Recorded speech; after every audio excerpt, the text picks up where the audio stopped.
I had just moved into a new rental house in a quiet town. The place was old but cozy, a two-story house with a basement that had been converted into a den. The landlord had told me the previous tenant left in a hurry, but I didn't ask too many questions. Rent was cheap, and I needed the space. The first couple of nights were uneventful. I was still settling in, unpacking boxes, and figuring out where everything should go. The basement quickly became my favorite spot. It was cool, quiet, and the perfect place to unwind after work. I set up my gaming console down there and spent most of my evenings playing until late at night. Then, small things started happening. At first, I dismissed them. A door creaking open on its own, the faint sound of scratching coming from inside the walls, things being slightly out of place. I chalked it up to the house settling. Maybe a few mice in the walls.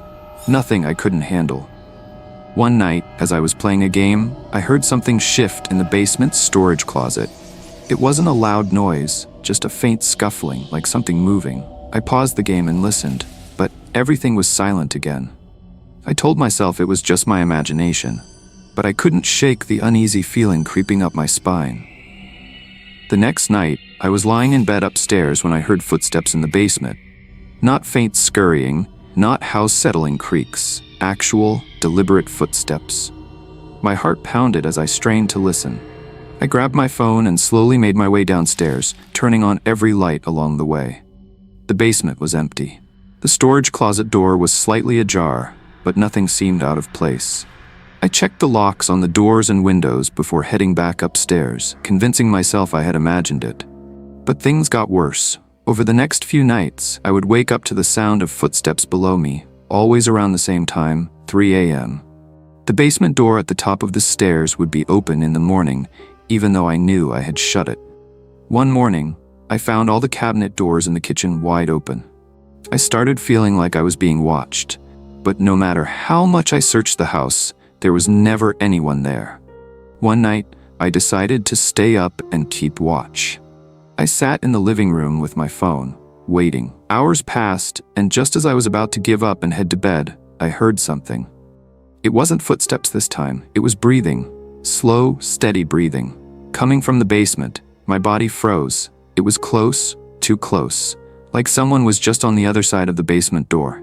I stood up, gripping my phone with sweaty hands, and crept toward the door. The breathing stopped, silence. Then, the door handle moved. I bolted. I ran outside and called the police from my car.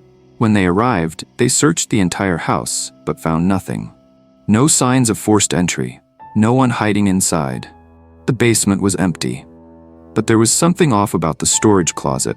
One of the officers noticed that the wall inside had been tampered with. When they pried it open, they found a hidden crawl space, small, barely large enough for a person.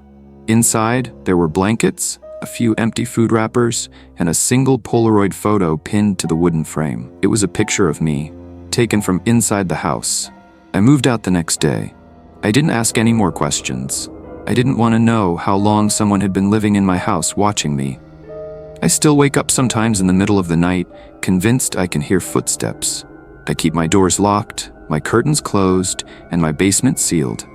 And I never, ever ignore the sound of breathing. I moved into a new apartment a few months ago. It wasn't anything special, just a small one-bedroom on the third floor of an older building. The rent was cheap, and it was close to work, which was all I really cared about. The place had a bit of charm to it. Old wooden floors, big windows, and a tiny balcony that overlooked the street. For the first few weeks, everything was fine. I got used to the quirks of the building.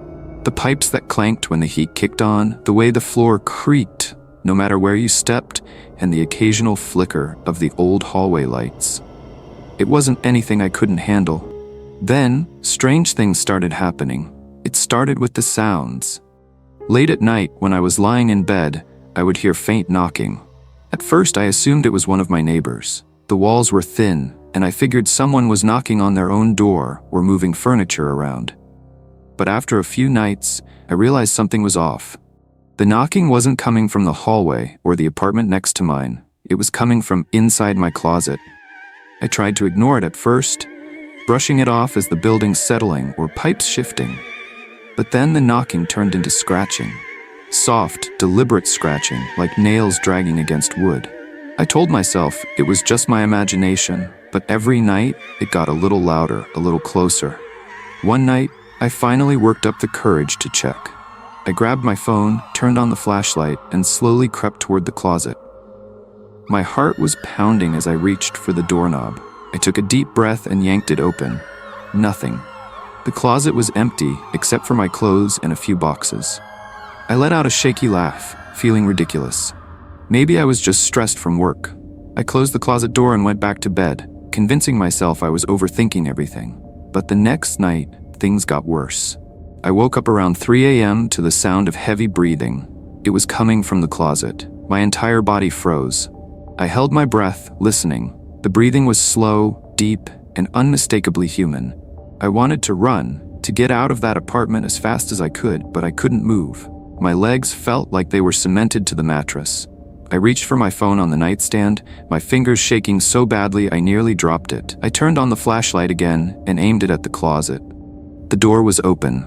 I was sure I'd closed it before going to bed. I didn't even remember hearing it open. The breathing had stopped, but the silence was even worse. I sat up, staring into the darkness of the closet, waiting for something, anything to happen. And then a whisper. Just 2 words, spoken so softly I almost thought I imagined them. Not yet. I jumped out of bed, ran out of the apartment, and spent the rest of the night in my car. The next morning, I called my landlord and told him something was wrong with my apartment, that I needed to move out immediately. He probably thought I was crazy, but he didn't argue. He said he'd start looking for a new tenant right away. On my last day in the apartment, as I was packing up my things, I noticed something strange in the closet. The back wall of it was slightly warped, like it had been tampered with. I hesitated before reaching out, pressing my palm against the wood. It moved. A hidden door. I felt a chill run down my spine as I pushed it open, revealing a narrow passageway leading into the darkness. My phone's flashlight barely illuminated the small space beyond. Inside, there was a small, tattered mattress, a few empty food wrappers, and a pile of old clothes. Someone had been living in there, watching me, waiting.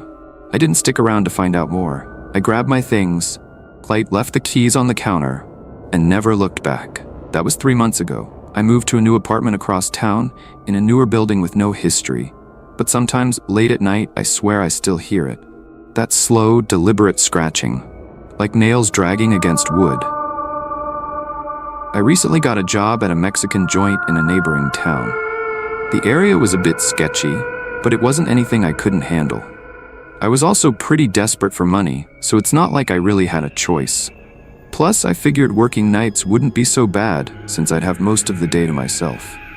The restaurant itself was decent enough, but the manager, Carlos, was shady. He always scheduled me for the worst hours, kept me late, and never seemed particularly concerned about following the rules. He was the type of guy who made you feel like you couldn't trust him. But like I said, I didn't have much of a choice. I needed the job. One night while closing up, I started hearing these weird noises. I was mopping the tiled floor in the kitchen when I first heard it. 2 muffled sounds that sounded like soft thuds and scraping. They were coming from below the floor. It was faint at first, but I knew I wasn't imagining it. The thudding and scraping would alternate, but I was positive that there were 2 distinct sounds. I listened for a while, and the noises continued for a minute before stopping completely. It startled me, but I brushed it off as something small, maybe an animal outside or the pipes settling. But it kept happening. The noise would start up when the place got quiet, just as I was finishing up my cleaning. After a few nights of this, I told Carlos about it. He shrugged it off immediately and told me it was nothing and to stop worrying.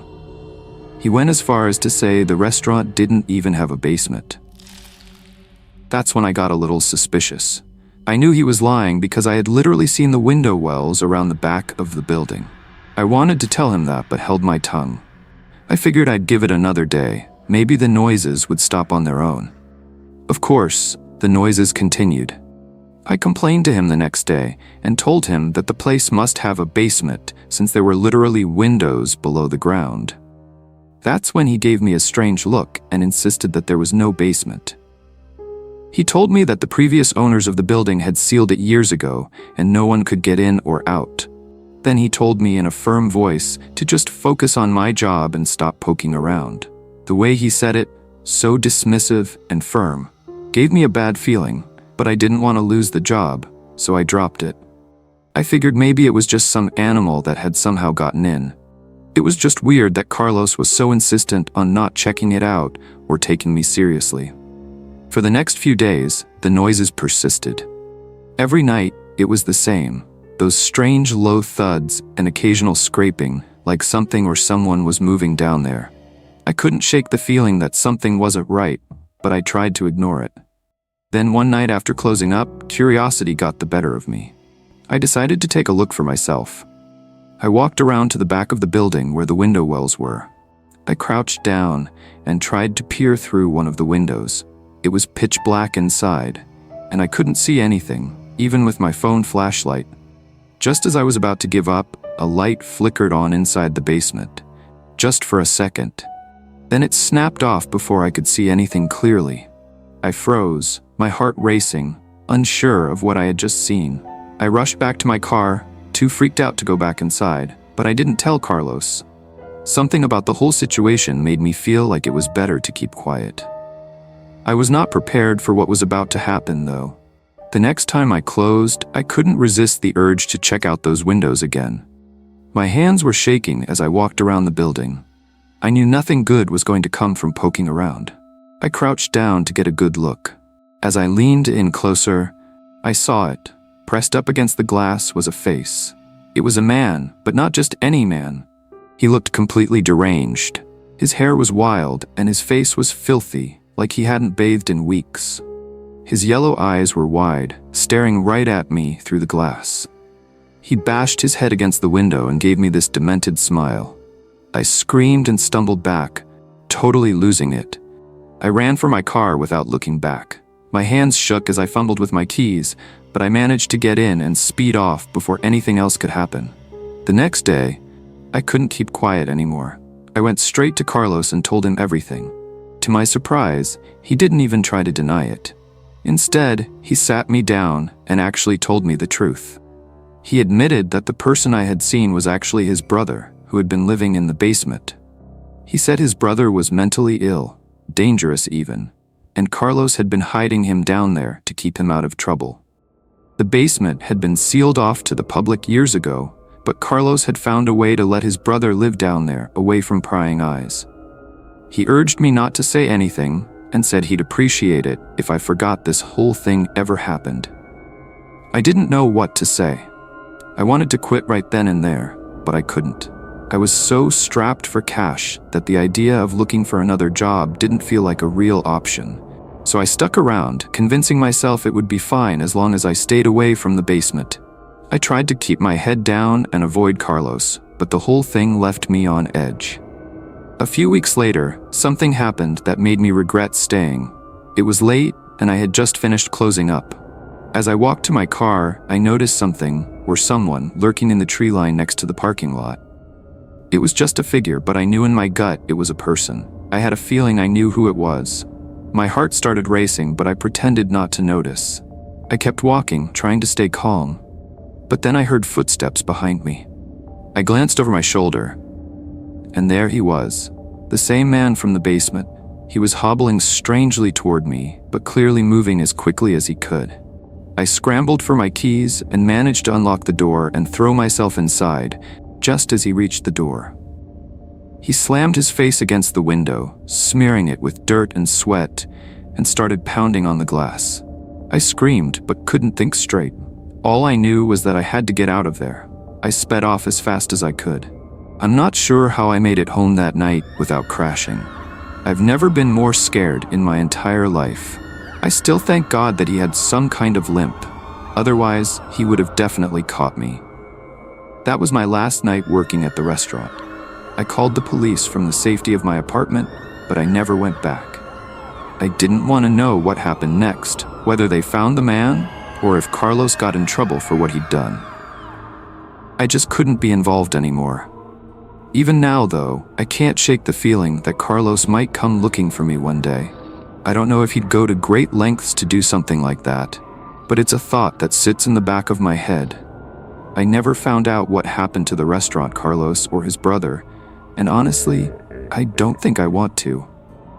Maybe I'll take a drive by that restaurant sometime in the future, but for now, I want to stay as far away from that place and those people as possible.